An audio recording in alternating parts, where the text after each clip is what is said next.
So this next video is about setting up a small stage. So we've got a 2-deck stage, which is just going to be for like a speaker or a solo artist. So we're going to show you how to lift those stages out of their cart, and we're going to flip them over. We're going to put some legs in each deck, so 4 legs in each deck. We're going to fasten them in so they're nice and tight. We're going to flip them over, so using a bit of manual handling and using our back and our legs again in the appropriate way. Then we'll put a stage skirt around that stage to make it nice and pretty, so we can hide some cables under there once we set up the production. And then finally, we're just going to give it a little bit of a test to make sure it's nice and firm so that the person standing on there feels like they're on a safe piece of ground. Okay, so in this next video, we're going to set up a 2-deck stage. This is a DQ stage. It requires circular or cylindrical legs that go into some located holes, and we use a little clamp lever to tighten them in. Lifting these decks out of the cart using team lifting, we're going up and over, and I'm instructing my colleague to lay them down flat so we can walk along and put our legs in.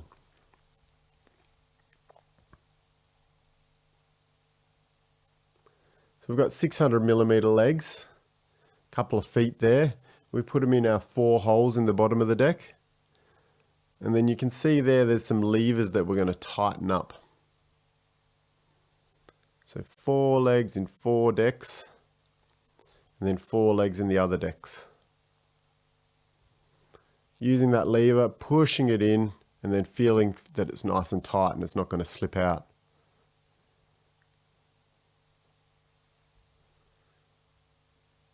There's other types of staging that have other systems, but essentially what we're trying to create is a piece of platform that raises us up above the crowd so that all the crowd can see us and we can see all of the crowd, if we're the artist or the performer or the presenter. And we also want it solid enough so that if we were to do some dancing or jumping or acrobatics, that would be possible.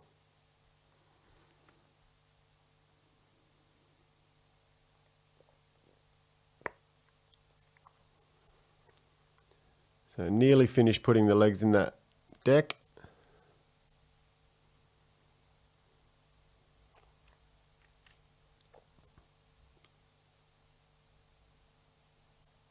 Once again, making sure that all those clamps are nice and tight and all the legs are nice and firm, because sometimes if they're loose, we flip them over and the leg falls out.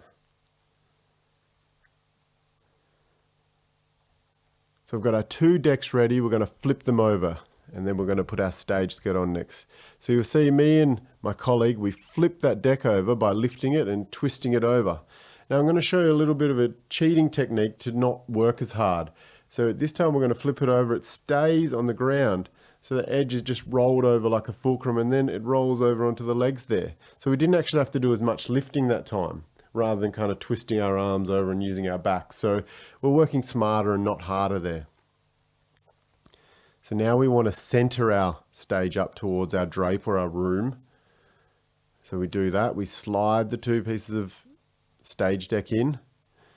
We jump on top of that and we make sure, yep, that feels nice and firm. There's no wobble or bumps. And if there was, we'd have to chock up 1 leg. And then we're going to come along with our stage skirt and use the Velcro to Velcro system and wrap that around the edge of the stage so that we can't see what's underneath the stage, because once again we might use the stage to hide some cables or hide some equipment that we need to put under there.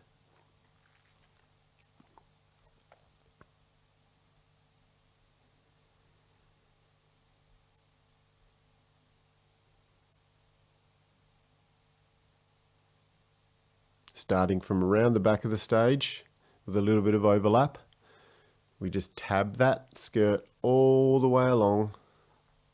It's a nice pleated skirt, so it's going to look kind of corporate and sexy.